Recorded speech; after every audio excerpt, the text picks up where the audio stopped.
And we're about to get underway here for the Moto2 British Grand Prix in 2023 at Silverstone.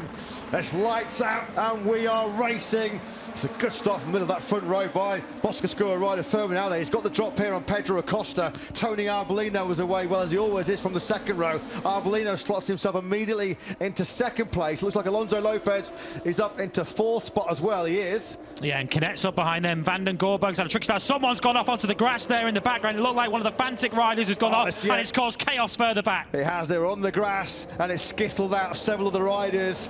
They've run off quite a long way going to Village Corner. Race direction will be keeping a very close eye on that one, because that looked like a real nasty incident unfold further down the field. At the front, it's a speed-up 1-2 as Alonso Lopez getting busy early on here. Up the inside of his teammate Aldeguer into Brooklands for the very first time. So Alonso Lopez. Rory Skinner's one of them.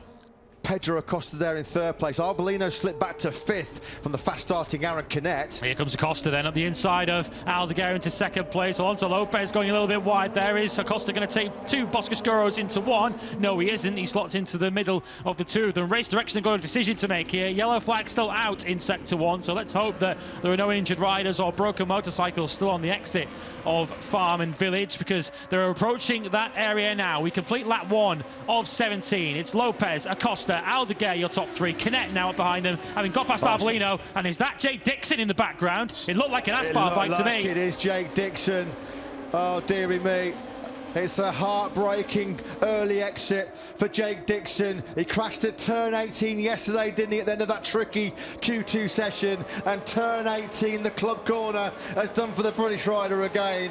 And having got himself into World Championship contention with his breakthrough win, the Dutch TT, 5 weeks ago. It's a disaster, we have to say. A disaster for Dixon. You can't sugarcoat it. Out at the end of the very first lap in his home Grand Prix. I can see him out of our commentary box window right now. He's very, very slow to get to his feet. But Jake Dixon is on his feet. The crowd give him a warm round of applause. But Dixon down and out. Body blow for his title hopes. Canet fires his machine up the inside. The Pons racing machine on the inside of Acosta into Copse Corner. Inch perfect, that move by Canet. You have to make that one work, and he did quite brilliantly. So then, it is an all-Spanish top 4 as it sits right now. Look at this battle though for the lead of the Grand Prix. Canet made the move already into Stowe Corner, lost it back to Lopez as they came into Vale, and Canet trying to take the lead back again. It's really toing and froing at the front. Manu Gonzalez is the fastest rider of the race at the moment, back in 10th place, as Acosta now loses ground, not just to Canet, but now to Aldeguer, who's back up into the top 3. And that means as Canet fires on the inside of Lopez into Village, that's brilliant. Arbolino's way out wide. Really, somebody's fallen out of contention as well. Was that Sergio Garcia, maybe? It's looking like a big ask, isn't it? There's a long way to go in this Grand Prix, but already looking potentially like a big ask for Arbolino to find himself back on the podium places. He was a pretty distant 7th last time out in the Netherlands at the Cathedral of Speed, as Acosta breezes by Alonso Lopez going into Stowe Corner. Back up into second place then goes the man who at the moment may well be heading to Austria. Well, if you threw the checkered flag now, Pedro Acosta would be the new Moto2 World Championship leader. What a statement result then this could be. Tony Arbolino is just nowhere, isn't he? Look at him, he's now going to come on a big threat from Gonzalez. Can Gonzalez find a way through going into Stowe? I don't think he was... Oh, that's Lopez. Lopez bails out at Stowe.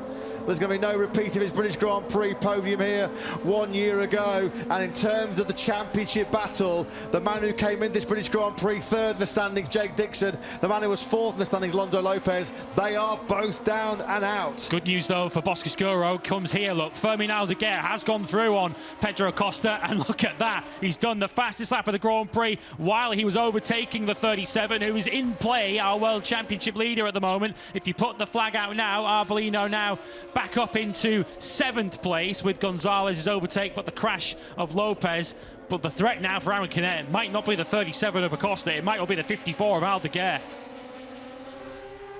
Just looking, Sam Lowes, he has got through. Yeah, Lowes has taken 7th then from Arbolino, so it is going from bad to worse.